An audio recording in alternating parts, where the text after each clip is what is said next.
Hey folks, it's Abu with a little note before we start today's episode. You might have recognized this as an episode we've already done. This is actually a rerun of an episode about Ecaz that we did all the way back in October 2020, 2.5 years ago, if you can believe it. The reason we're rerunning it today is because we have some production things that we need to catch up on, so we figured instead of skipping a week, we could just repost one of our favorites from the feed, just in case you haven't listened.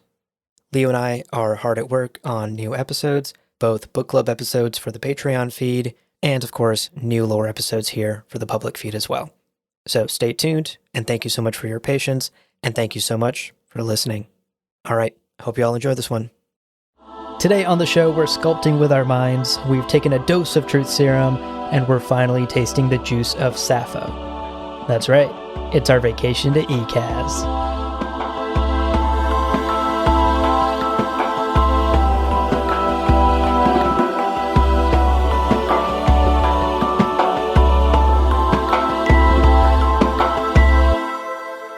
Welcome to Gom Jabbar, your guide to the iconic world of Dune. We will be exploring the themes, philosophies, and characters found in the sandy depths of this vast universe, from Frank Herbert's groundbreaking novels to the adaptations on film and TV. My name is Leo. And my name's Abu. And you know what? We're finally... No. No, I'm tired, man. I had a day. That truth serum is really kicking in, isn't it? I can't lie. You went full on honesty right there. I can't lie. I can't. I'm tired. I don't want to do this podcast. You're holding me hostage. Well, in reality, today we are going to be talking about a planet, and in particular, we're going to be talking about a lot of the plants on that planet. Yeah. And by this point, the two listeners who have heard that pitch and are interested and are still here, right. We promise this is going to be a good episode. Planet Ecaz is incredible. And honestly, Leo, you made me a believer.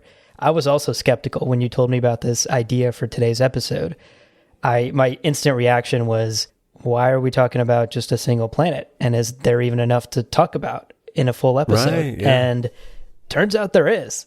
Yeah, when we were looking at things to talk about, Planet Ecaz, of course, to me seemed like a natural choice because nary a page of Dune goes by without something from the planet being present, which is a really interesting truth. This one planet is the origin of so much of the kind of interesting world-building elements of Dune. Mm-hmm. And it is worth mentioning right now at the top, this is a spoiler-free episode. No spoilers. Yep. So if you're getting ready to go on that journey, that Denis Villeneuve journey, and you're going to see Timothée Chalamet, and you're going to see, Oscar Isaac's beard, and you're going to see the tall glass of water that is Jason Momoa as Duncan Idaho, and you're going to see so many great things. Mm-hmm. One of the things that I want you to take away from this is this little glimmer of satisfaction, because as you sit in that big movie theater chair, or as you sit in your couch at home, because who knows what's happening this year? Who knows? Who knows? You'll see things happening on screen, and some part of your brain will go, I think that lamp has microorganisms in it. From the planet Ecaz. Like, you're going to connect those dots, and it's going to be...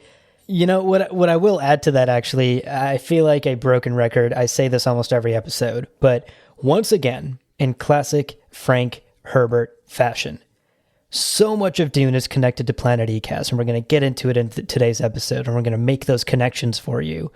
But Ecaz is almost never mentioned and definitely never explained in any of Frank's novels. Yeah. So if you need reinforcement that nothing we talk about today is going to be a movie spoiler or even a book spoiler, rest assured, none of this exists in the novels. Well, let me rephrase that. It does exist. Yeah. It's definitely all there, but it was established later in the Dune Encyclopedia and in later expanded lore. There's going to be some really interesting tidbits of information today. I'll actually amend that a little bit as well, because what I was blown away by as we were writing the script for this episode, a lot of this information that we're going to be talking about is actually in the Dune book, but it's in the like technology of the Imperium, or the terminology like of the Imperium. appendix at the end or whatever. Exactly, yeah. Which I thought was interesting because, again, this is stuff that Frank wrote as he was writing Dune because he figured people might have questions about Ilaka wood. It's like, okay, Frank.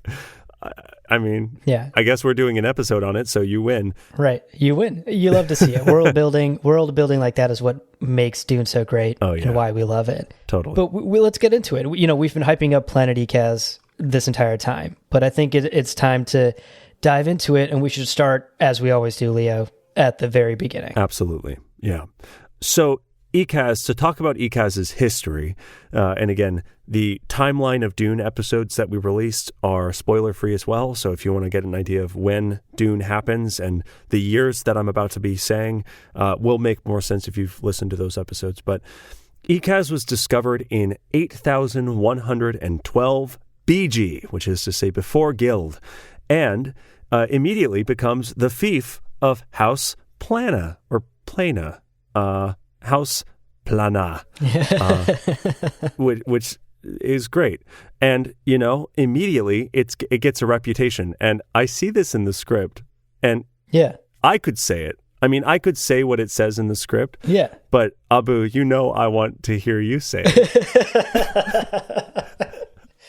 Look, one name that Planet Ecaz gets is the greenhouse planet. Yeah. Another name, and the name that I prefer for Planet Ecaz, sure, is Botanical Bonanza, baby. Oh, delightful. That just... I'm not tired anymore. Look at that. Just immediately, all of my fatigue is gone. The point here being that this botanical bonanza of a planet, baby, this this greenhouse planet is full of plant life. The climate of Planet Ecaz, when it's first discovered, and it's the fief of House Plana, is very high humidity, and that leads, like, not a lot of rainfall, but very high humidity and very temperate climates means that there's a lot of plant life, and there's a lot of plants to study. So House Plana does exactly that. They start funding tons and tons of research, and research laboratories and scientists flood the planet, and it becomes like a big, in my mind at least, I imagine it becomes like a huge scientific endeavor for the galactic community. Like, we found this planet, there's crazy plant life on here, let's do some research. And that's what House Plana does. Yeah, I imagine this is something that people are hearing about in the news, as much as news can happen in this sort of spread out universe. What are the recent discoveries on Ecaz, right? These, again, new medicines, maybe new weird bits of technology. And you might be thinking now, what could plants do? But it's so much. And trust us. Yeah. And I think I like to imagine what this natural Ecaz is like before humans come and mess it all up with, oh no, well, nuclear explosions. So what happens is the Imperium is not super loving a couple of rebellions, and word on the street is Ecaz is a place where some of these rebellions have headquarters, is my understanding of it. And one solution to people not agreeing with you is just dropping thousands of nuclear warheads on them. Classic. Yeah. It's a subtle approach. Diplomacy, I think, is the word. But the unintended side effect of this brutish approach to quelling disagreements is that all of these labs, these experimental facilities where they are gathering plants and running experiments and stuff, are full of chemicals and are full of like sciencey shit. Mm-hmm. So blowing those things up, you are basically coating the planet in these incredibly unpredictable chemicals, and then also tons and tons of radiation.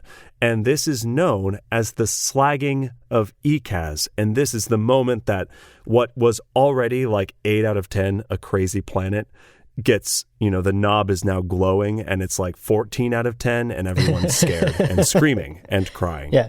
The knob is glowing because it's radiated. Don't touch it. Yeah. This is a wild turn for Ecaz, of course. The slagging of Ecaz is a horrific moment in its history. You failed to mention a small little detail. The people all die. Oh, right. Oops. Yeah, I forgot that little tidbit. Leo, I know we're focusing on the plants in this episode, but people matter, Leo. I don't know how many times I have to tell you this. I shouldn't joke. It is actually sad. It is actually sad, right? Like everyone on the planet dies, all these researchers. House Plant, I assume, loses some sort of war or status within the Empire, and this planet becomes just a nuclear wasteland, irradiated, chemically infused, uninhabited, just absolute husk of its former self. Right. For thousands of years. It's actually so dangerous to go there that the planet remains uninhabitable for the next couple thousand years, which is crazy to think. Right. Yeah. That is, until a little something called the Butlerian Jihad that you can learn much more about in our timeline episode. God, we keep talking about that. Yeah, like this tiny event that happened that just changed the face of everything. Yeah. After the Butlerian Jihad, and after thinking machines have been wiped out of the galaxy through this genocide, humanity was desperate to find biological replacements for a lot of their technological advancements.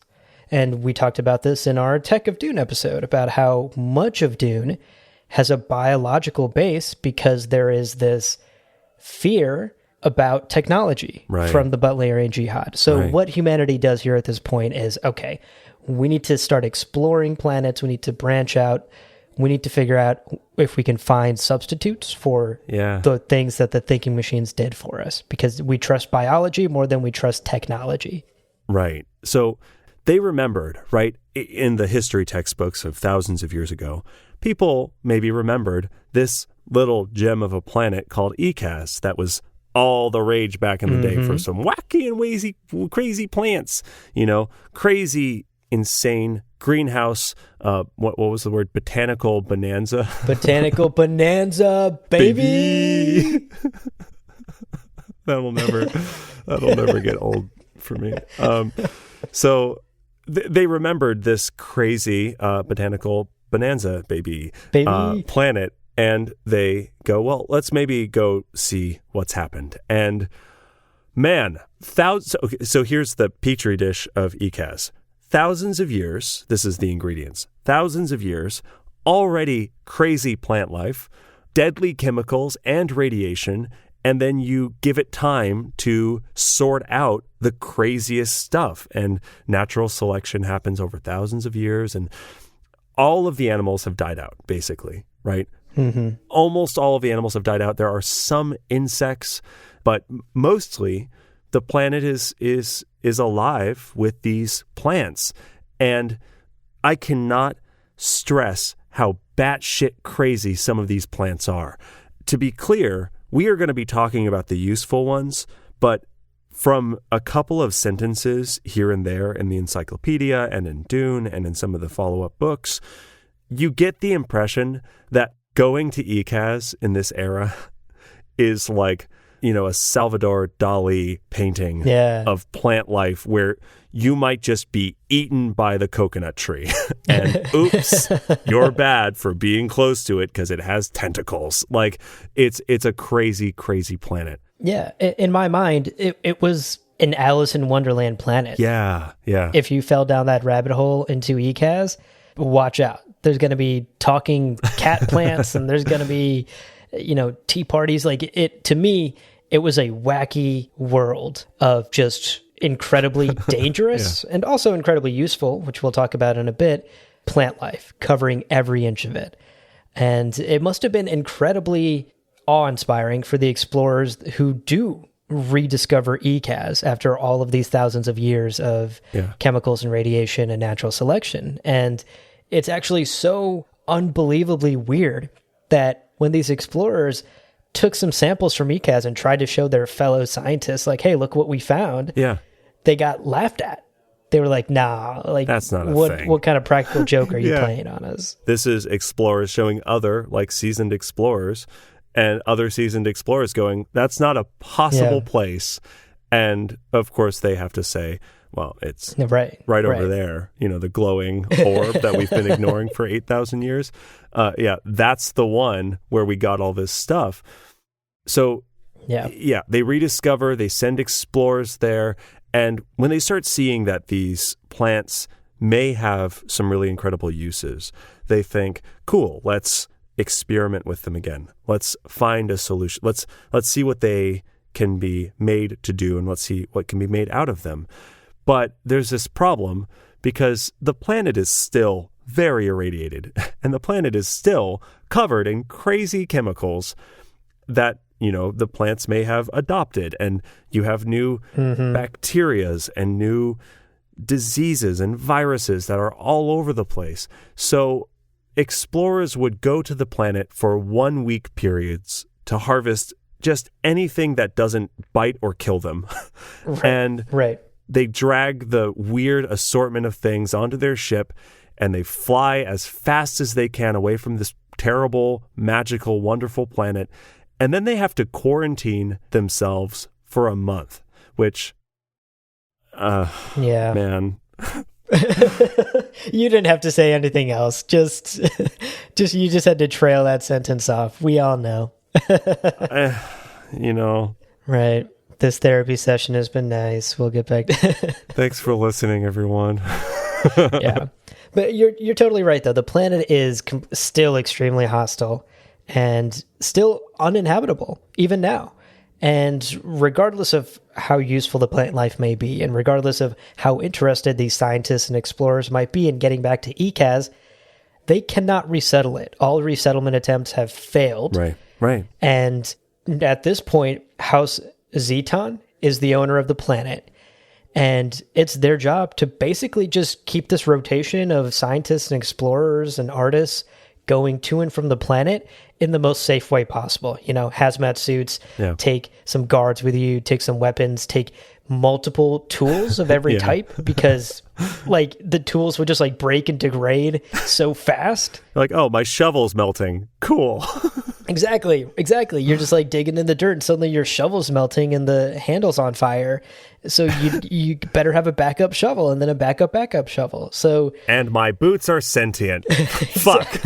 Exactly. So it's again very much still a extremely hostile, uninhabitable, I would say almost even dead planet, except for the fact that there's just this incredible array of plant life on it that turns out to be incredibly useful for humanity. So yeah. Leo, what you and I did for sort of the latter half of our episode here today is we went through some of the plant life that you can find on Ecaz. We cherry-picked some of the most interesting ones to talk about. Right. And welcome to the botany section of the episode. Everyone comes to science fiction to learn about plants. That's just a part of it's part and parcel for the. Now, we have to start because of the uncomfortable number of messages we've received. I don't know how to feel about this. It's wild. Okay, Sappho. Okay, for those of you who already know about the juice of Sappho, why are y'all so passionate about this? Stop emailing us.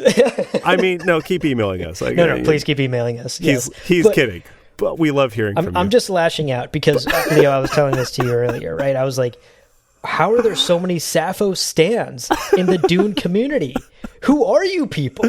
What is it about Sappho that attracts you so much? And why are we getting all of these emails and messages and DMs on social media about our Mentat episode a couple weeks ago and how we didn't mention Sappho? And y'all are really mad about that. The nature of podcasts is inevitably, Abu and I, what we're asking is rhetorical because, that's the nature of the medium. But I'm genuinely curious. If you want to throw us a message, let us know why you or your friends and family are so passionate about Sappho juice. It's cool. No, I mean, no doubt it's cool. No doubt. But, That cool? That cool? If you're like the best movie that was ever made was like Cars 2, again, I just have questions. Right. Do you, but I just have questions.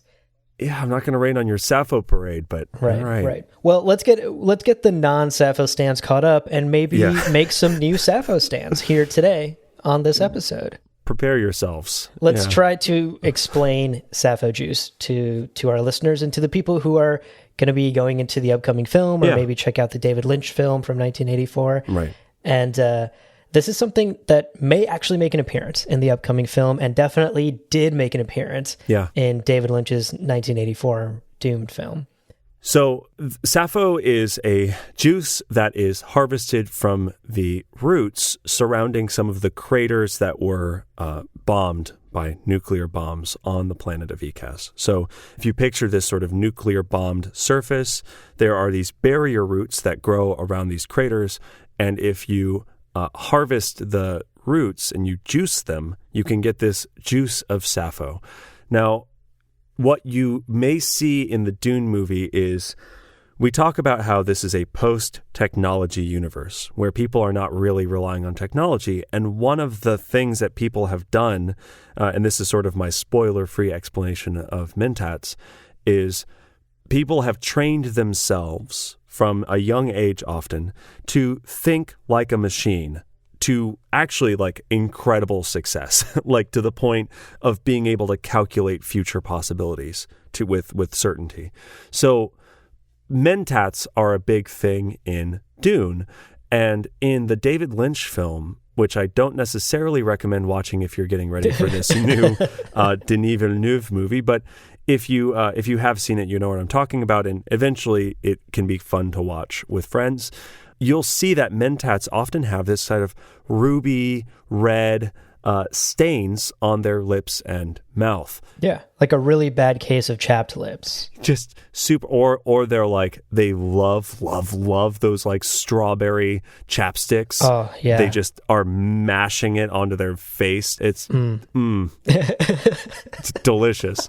So Sappho, and this is actually from the appendix of Dune, says Sappho is high-energy liquid extracted from barrier roots of Ecaz, commonly used by Mentats who claim it amplifies mental powers. Users develop deep ruby stains on mouth and lips. So, super Mentat juice that like boosts Mentats abilities, right? Mm-hmm. That's cool. Right. It makes these human computers process stuff faster. Yeah, it's like Norton antivirus.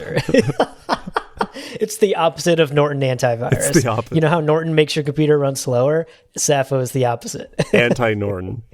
That's so dumb. It's like overclocking. You're overclocking your Mentats. Yeah, that's a good, if you're a PC nerd, it's like overclocking your processor.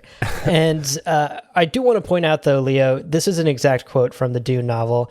And Frank is not someone who would waste words, right? I think we can agree on that. A certain word here in this exact quote that you've pulled sticks out to me. Yeah. Mentats who claim it amplifies mental powers. Right. Does that mean it does? Not? You know, we were talking about this offline. I will claim that I bowl better when I'm drunk. Uh-huh. I don't think that this settles alcohol as a bowling amplifier. It's an interesting word, claim, because the encyclopedia continues, experiments with untrained subjects, which is to say people who are not Mentats and have not gone through these years of conditioning, reveal no corresponding amplification of Mentat-like abilities. So there are some possibilities here, and I don't mean to, like, again, rain on the Sappho parade that's clearly been happening for the last 40 years, but... Yeah, we don't need that kind of rage in our inboxes. We do not. But it does seem possible that maybe Sappho's just delicious, or, like, is a, I don't know, maybe it's like weed? I don't know. It's, you know, again, it could just be because the world of Dune is just... doesn't have consistent lore, and that's also possible. Yeah. It is a futile task to try and catalog it, so we should maybe just stop recording. Okay, well, thanks for listening for the second time this episode. Bye. But in actuality, I think this may just be the word claim may not have translated its way into the encyclopedia or vice versa. But I think what we could extract from this idea is that perhaps it helps mentats who have been trained and have spent years and decades of their lives training to be these human computers who can do incredible calculations and leaps of logic. Right. Maybe it does help you if you've done that training. But if you haven't and you're just like an average Joe Schmo, like Sappho juice is it's just going to be like cranberry juice. It's not going to make you super smart. It's not going to turn you into a human computer. So I think that could be one possibility. Like, it helps mentats. It doesn't help normal people who haven't already trained that part of their minds. Right. Another possibility, like you're saying, could be it just tastes really good and the mentats want more of it. So they came up with an excuse to have more of it. Right. Possibility number 3, of course, is that it could legitimately just be a placebo. Right. Yeah. Like, if you're a mentat and other mentats told you growing up that this juice would make you smarter, like, maybe you just start taking the juice because you think it's making you smarter, and then maybe the placebo does like help you power your way through some tougher logic puzzles. So there's a couple of different ways that word claim could be interpreted. Right. At the end of the day, we have spent quite a bit of time on Sappho, and I hope you Sappho stands are happy. Also, fun fact, we actually recorded about Sappho juice for the Mentat episode and then cut it because it was like way off topic. So there, we've rectified our sins. We have, and by now moving on from juice of Sappho, we can talk about my favorite thing. Yes. Ooh, microorganisms. Love them because, see, microorganisms, you might be like, that's not interesting. Yeah, well, I spent 40 minutes talking about glow globes. 40 in our Dune, the Technology of Dune episode, which, again, spoiler free. It's a lot of fun. We talk a lot about the technology that you're going to see in the movie. It's cool. We talk about glow globes. I talk about it too much, frankly. But and we love you for it. Oh, thank you. But in this upcoming movie, and actually in the trailer already. You can see it in the trailer. You can see, we've got Gurney Halleck and Paul Atreides sparring. And in the background, I saw some glow globes. And inside of those glow globes are microorganisms from planet Ecaz.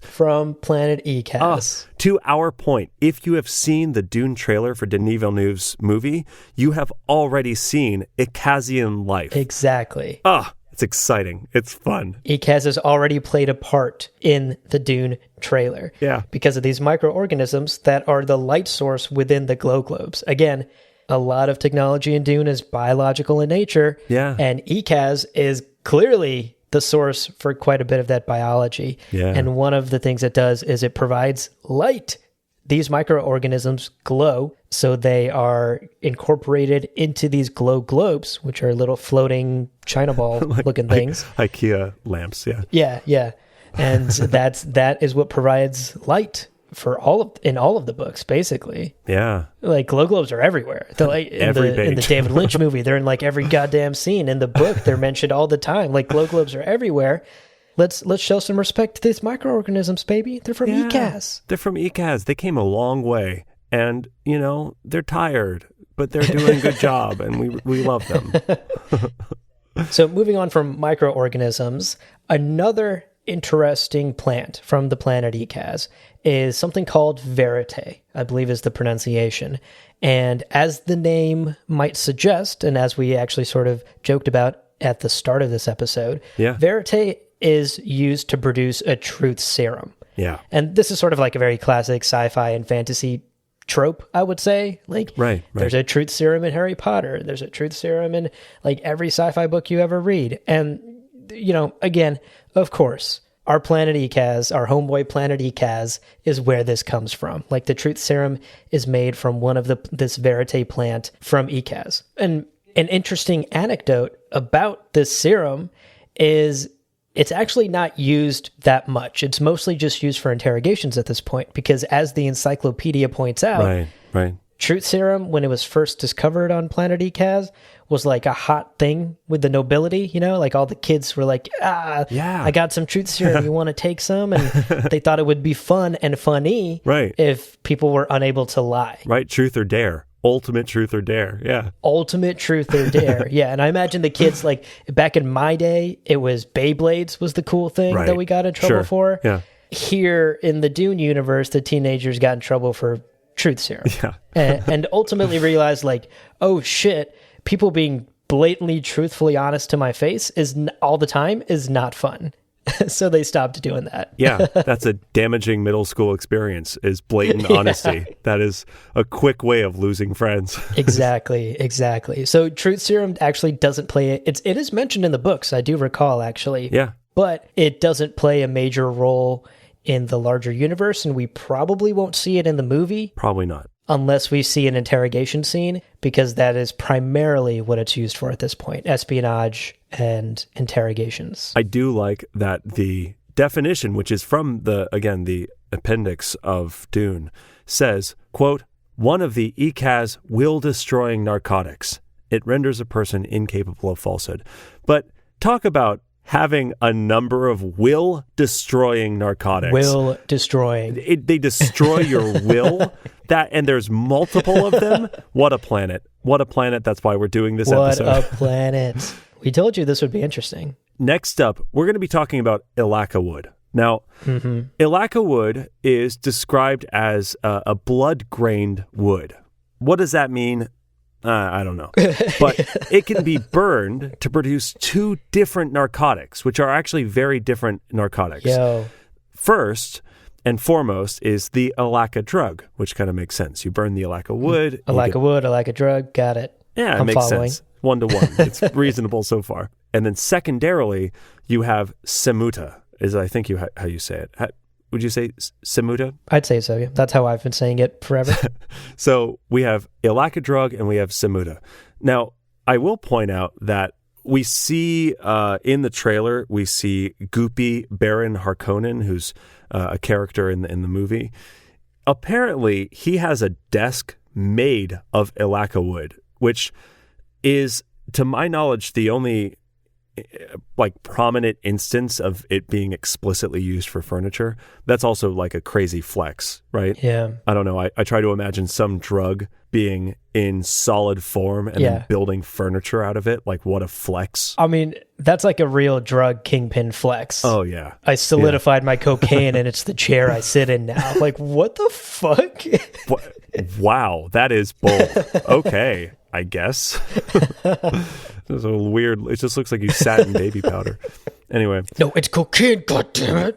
It's cocaine. Take me seriously, guys. So these two drugs, Ilaca drug and Semuta, you burn Ilaca wood and then you use the resin to create these two narcotics. Now, starting with Ilaca drug is, quote, a narcotic formed by burning blood-grained Ilaca wood of Ecaz. Its effect is to remove most of the will to self-preservation. Drugged skin shows a characteristic carrot color, commonly used to prepare slave gladiators for the ring. So kind of like a berserker / mind-numbing agent that makes you not so much care about your own safety and makes you probably pretty fun to watch in like a blood sport, like gladiating. Gladiating. Fighting. I think the word you're looking for is fighting. Fighting for their lives. That's the word. Gladiators fight. But in this case, not fighting for their lives, because if you're on Ilaca drug, no, you don't care. That self-preservation part of your brain is just turned off. Yeah. You just like simply stop caring. And the anecdote in the encyclopedia about this and how Ilaca drug was discovered I thought was so funny, but it's actually kind of dark. The scientists who discovered Ilaca drug would chop down some Ilaca wood, started burning it for a campfire, fell asleep, and like woke up the next day, and for the next couple of days just couldn't get themselves to care about their safety, even though they were on the dangerous, well-established, dangerous planet of Ecaz. They just stopped caring about their own safety. Yeah. And by the time the drug wore off and they kind of came out of this anti-self-preservation haze, I think 2 or 3 of them had died. One of them had like a beetle in their, like, that bored through their skin, like, but nobody cared. They just like let it happen. because the drug was affecting them so much. Man, I just call that Mondays, you know? The Beatles starts boring and you're like, yeah, but I mean... I got a meeting at 10. I don't have time for this. I mean, is it really a big deal? I don't know. Yeah. A lack of drug. Yeah, a lack of drug is like a really, really hard case of the Mondays that you smoke. And leaves you carrot colored. So that's what a fun side effect. So this might be something that we see, you know, obviously, again, we are avoiding spoilers, but the kind of carrot-colored gladiators would be an example of Alaka, if that ever shows up. And if it happens in the movie, now you know. Now you know. Another Planet Ecaz connection. Boom. Boom. Boom. Now, the other narcotic that comes out of the Alaka wood is a little more fun, I would say. Oh, totally. Yeah. Less like self-preservation death and more... 1970s Berkeley. This is like the free love drug. Yeah, no, 1,000%.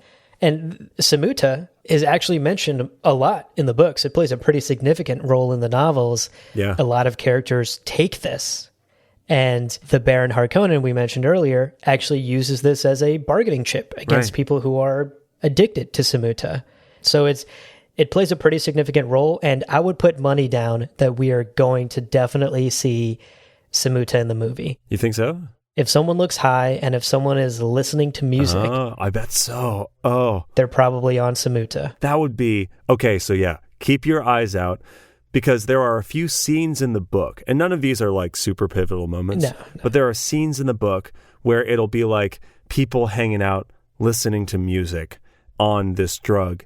And the thing is, this is the description from the back of the book. Quote, "The second narcotic derivative by crystal extraction from burned residue of Alaka wood.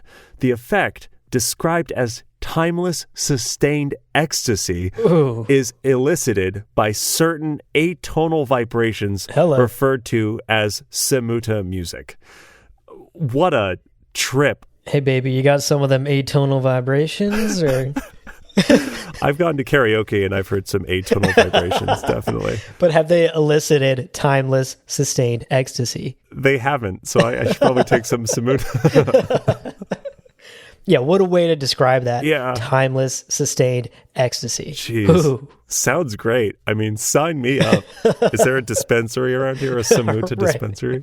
No, it's not legal. It's not legal in New York. Oh, yet. damn. Okay, well... So dumb. So it's interesting because this Samuta music, it's called music and it's referred to as music, but it's this sort of like droning tone that is a certain vibration and doesn't really have a tone. It's not centered around a tone, and elicits this crazy feeling when you're on the drug. And in the book, exactly like Abu was saying, you might see people like hanging out, listening to kind of weird music. That would be an example of Samuta usage. But also another possibility is if a character seems a little bit out of it and like a little bit... Yeah. There's a lot of talk of Samuta dullness in people's eyes. Like, Right. If a character looks like their ecstasy has been sustained for... timeless amounts. Timeless amounts. Yeah.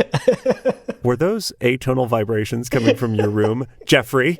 And he's like, no, I was just having ecstasy of the sustained variety for timeless amount. That is weirdly specific, Jeffrey. Oh, man. Poor Jeffrey, dude. Samuta hits hard.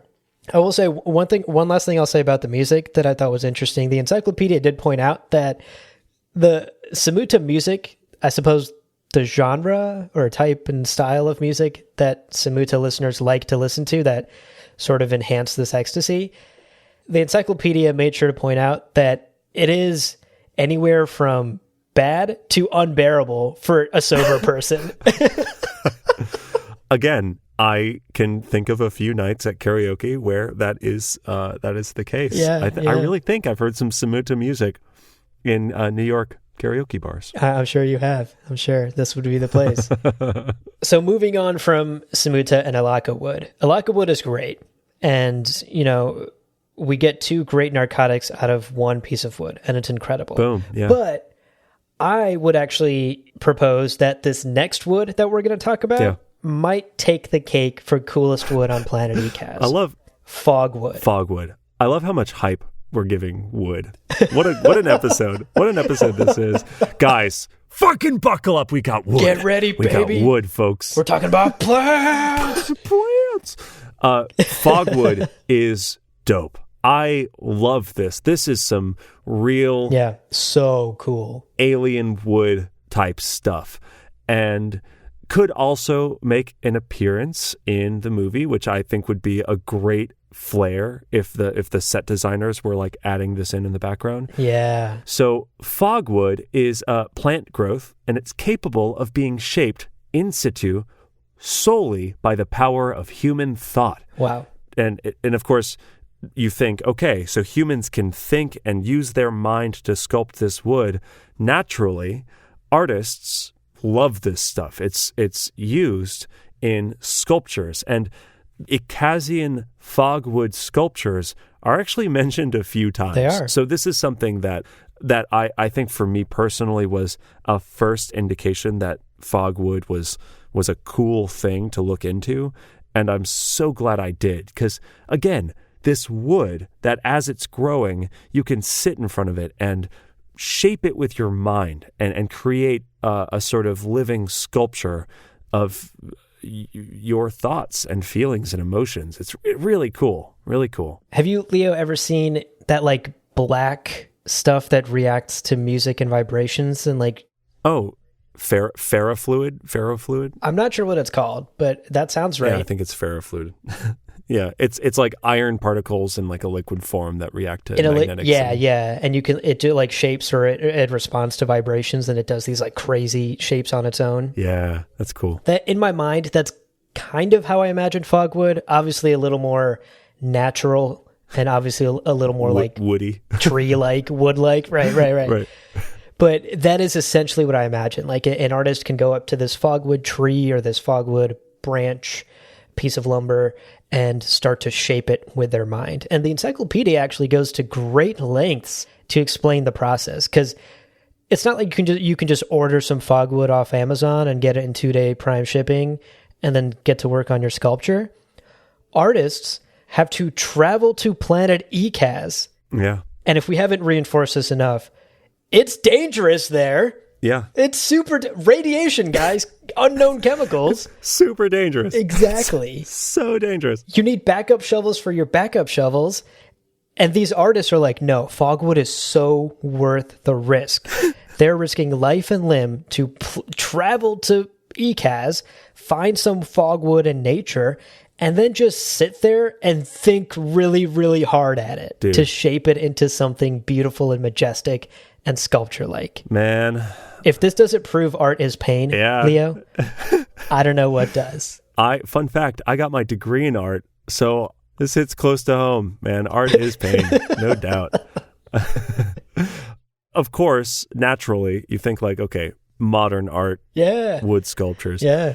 Fogwood sculptures, this is beautiful world building. Again, I love this stuff. It's really cool. Fogwood sculptures are released without titles because they are supposed to evoke the one thing the artist wanted. Yeah. Right? So the skill of the fogwood sculptor is evoking the one feeling. So all viewers viewing that thing should call it by the same name or the same thing. Now, a title becomes popular by the audience, right? Like people go to it and they all go, oh, what do you call it? Yeah. Oh, I call it Honey Nut Cheerios are better than plain Cheerios. Oh, that's what I was going to call it. Right. I don't even believe that. I love plain Cheerios, but like this sculpture is just speaking to me. That's what the sculpture is. I can't deny and we all agree, and that's suddenly what the sculpture is called.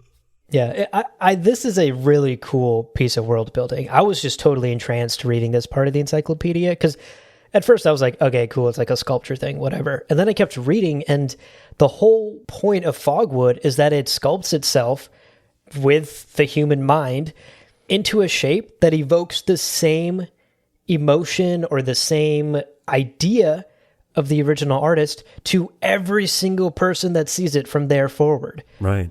That's all it can do. It can evoke one thing, And if an artist is good enough, they can shape it into that one thing that universally every human will think when they see it, which is kind of like counter to art. There's always this idea that art speaks to everyone in different ways, and like you interpret art in the way it speaks to you. Right, yeah. Fogwood is almost the antithesis of that. There's only one way you can interpret that Honey Nut Cheerio sculpture, and that is the way the artist intended. And I thought that was very cool and like a really fun tidbit of world building. This idea that this sculpture can only elicit one thing. So I gave sort of a lighthearted, fun example of a Fogwood sculpture, right? The Honey Nut Cheerios sculpture that elicits the feeling and the clear imagery of Honey Nut Cheerios. Exactly, yeah. There is an example given of probably the polar opposite of probably the worst sounding sculpture, like the darkest. This is tough. Yeah. This is a heavy, small paragraph. I mean, walk me through this. So it's a famous sculpture, and it's called Fear. It's called Fear. So again, think of how we just explained Fogwood. Yeah. It is a sculpture that can only elicit the same thing from everyone who sees it. Right. So everyone who sees this thing instantly feels fear, instantly thinks that is fear. That is the embodiment of fear. That sculpture could mean nothing else but fear. Yeah. That thought alone is horrific. But let's back up. How was this sculpture made? Like, what twisted, crazy artist was like, I'm going to create fear? Who made it? It turns out nobody. Yeah. What happened was this sculpture was naturally and accidentally created when a fatal shuttle crash landed next to a fogwood tree or in like a fogwood tree clearing, and the tree just naturally captured the nearby horror and fear of the crew that was dying from this shuttle crash, and became this natural sculpture that everyone can now look at and immediately feel fear. Feel the same fear that this crew of this horrific shuttle crash felt in their dying moments. Oh my God. That's so dark. That is so unnecessarily dark. I'm also imagining the enterprising person who finds the crashed shuttle and then glances, eastward and sees this horrifying Fogwood sculpture. Oh my God. And goes, let's put that in a gallery. I can make millions off this. I could make money off of this embodiment of the fear of these victims of a... Yeah. Oh, it's terrible. Terrible. Totally wild. That's why Fogwood gets my vote as the coolest wood on planet Ecaz. Listen, I think that's a strong point. I don't know if I'm 100% sold, but valid. Yeah. I will say... Look, I get it, Leo. You're a Samuta boy. Listen, I'm super into that. You need some of that atonal vibration. Timeless ecstasy, bro. Into it. So, thinking back onto our theme this episode, in the movie and in any future kind of IPs, whether it's graphic novels or the TV series that's eventually coming out, if you see funky looking sculptures in the background, maybe hanging out in the entryway for a big house, or I don't know. Again, not sure how it's going to be incorporated, if it's going to be incorporated. But if any of us see a funky looking wood sculpture thing, we can be pretty sure that that's Fogwood, and that's rad. Again, super cool. Ecazian wood sculpted with the mind. And I hereby give you permission, dear listener, to whisper these tidbits to the person next to you in the theater. Yes. To just utterly ruin their movie-going experience. I guess you'll have to yell at the 6-foot distance. Samuta comes from burning a lack of wood. Hey, did you know that the lamps have microorganisms? Jimmy, shut the fuck. Dude, who invited him? He came alone. He's VIP. No, Jimmy, we support you. We do. We support you, Jimmy. Tell them. They need to know. Jimmy clearly listens to Kamchabar. Clearly. Yeah. So the last thing we want to touch on that you may or may not see in the movies and upcoming pieces of media. I think so. You think so? You think we'll see this? Yeah, I think we will. Yeah, I think so too. I think you're right. The final thing we're going to talk about is the Krimskell fiber, which is also referred to as Krimskell rope. And this is a woven rope made from strands of the huffuf vine, which is my favorite word to say. Huffuf. Huff, huff. It sounds like when little dogs are a little bit angry, but they haven't really. Oh, yeah. They kind of huff, huff, you know? Anyway, so the huff, huff vine, which is an Ecazian vine, Right. strands of this are woven together into crimskill fiber, or claw fiber is another kind of phrase. And knots tied in this crimskill fiber will get tighter and tighter and tighter if they're pulled on. Two, and this is kind of cool, preset limits. Oh. So they won't tighten indefinitely, but they will get tighter and tighter. So this is often used, and we see this across all of Dune. We see this often in when people need to be like tied up. Yeah. Like if you have a prisoner of war, or if you, again, if you are just trying to make sure someone doesn't go somewhere, this is a really useful material because, you tie their wrists with this stuff, and if they pull on it to get out, it will tighten. It'll automatically get tighter, yeah. Exactly. But it won't then cut off their hands or anything too bad because you can set these limits. And this is compared to something else that we won't really get into today, but I think is kind of fun, called Shiga wire. And Shiga wire is actually from Seleucus Secundus, which is also kind of cool. But when people are bound in Shiga wire, it's described as like they wrestle and it cuts into their skin, and it's this kind of scary, brutal thing. Right. Crimskill fiber, I feel like, is we've kidnapped someone, but we're like not committed to killing them, Yeah, like we might be some rogues with hearts of gold. Yeah. Like, you don't know. It's also Tuesday. It's a lot. It's a lot to think about, the kidnapping and then also the murder. Yeah. I'm on some Samuta right now. I can't be bothered with this. Listen, we've got some timeless ecstasy in the afternoon. We're all going to drop truth serum. It's going to be fun. And if they try to get away from our brutal truths, right. it'll tighten, but to preset limits, which is great. Exactly. And I will admit, the truth serum we took at the start of the episode hasn't exactly worn off for me yet. So my first thought, as you were explaining the Crimskill rope, was this would be like really kinky for people who are into that. Like, Lord, Abu, this is a good, polite podcast where we don't fucking use bad words. And look, no, 100%, dude. I'm right there with you. Some part of my brain is right there look, with you. It gets tight to a certain point and not any further. Yeah. I'm just saying. Yeah. For the people that are into that, Crimskill rope is for you. And don't tell me it's just used for prisoners, okay? People in Dune are definitely using this for sex, guaranteed. We're going to have to wait a few more years to see that adaptation. Yeah, that adaptation is actually directly coming to Pornhub. It won't be in theaters. Oh, God. So. That's so much.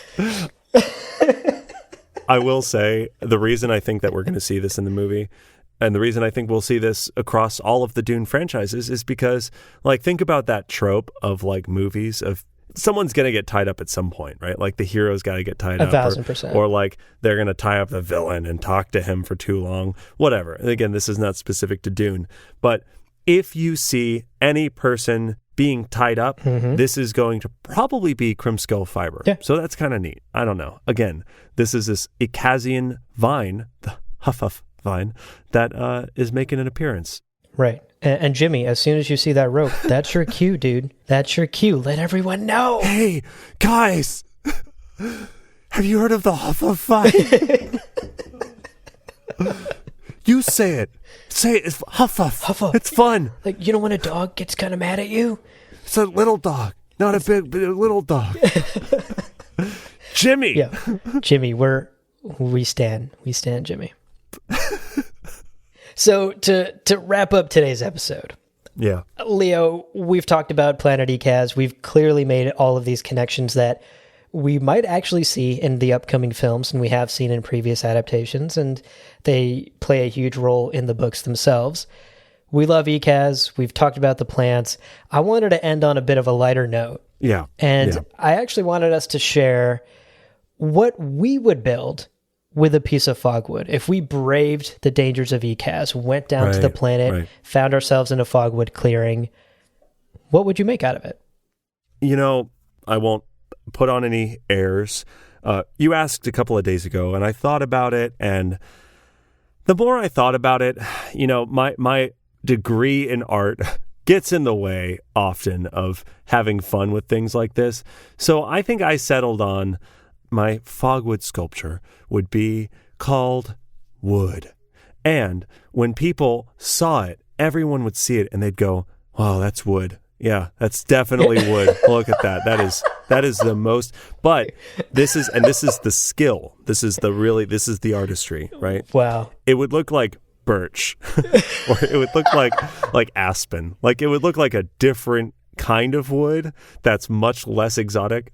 Yeah, but the real skill, Leo, is that it wouldn't exactly look like any kind of wood. Yeah, right. It would just look like general wood, you know? It's wood. Like nobody could look at it and be like, oh, yeah, that's definitely a birch tree. And I feel like that would be impressive on some level. It would. You know, which isn't the point of art, but like people would go, wow, he really managed to avoid this being called aspen, this being called birch. Yeah. It's just called wood.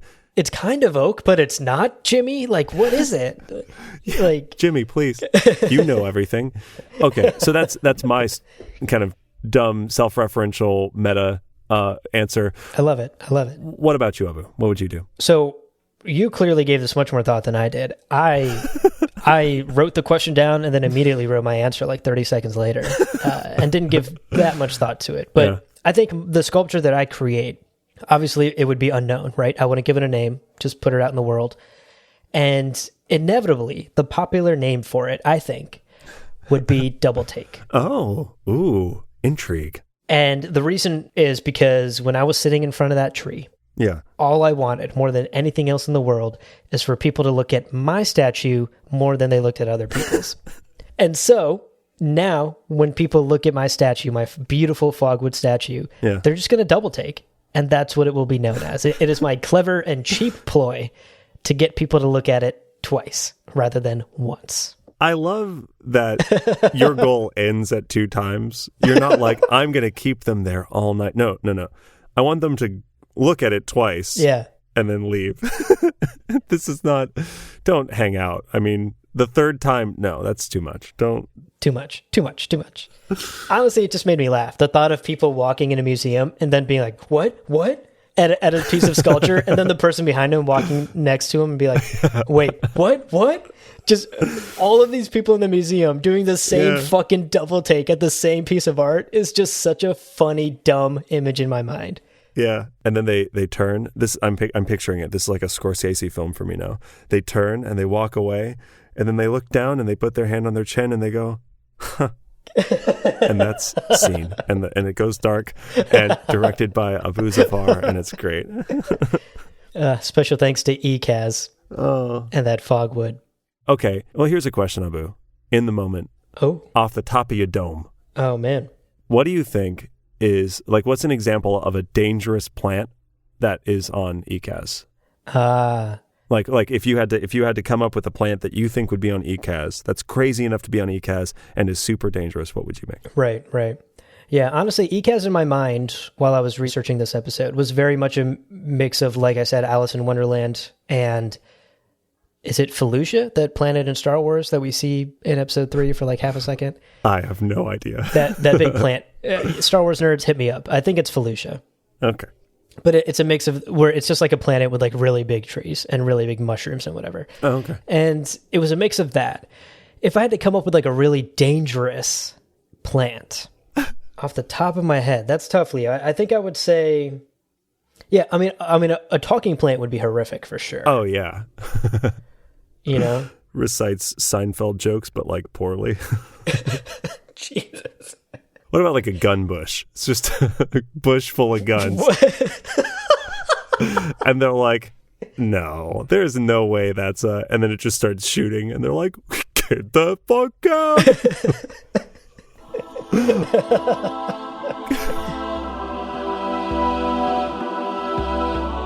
Well, friends, there is no real ending. It's just the place where you stop the recording. But this podcast is always one step beyond logic, so help us spread the word of Muad'Dib and leave us a review on Apple Podcasts. And be sure to check out the other shows on the Lore Party Podcast Network on loreparty.com. You can also follow us on Twitter and Instagram at lore_party. Thank you so much for listening, and remember, he who controls the podcast controls the universe. We'll see you on the golden path.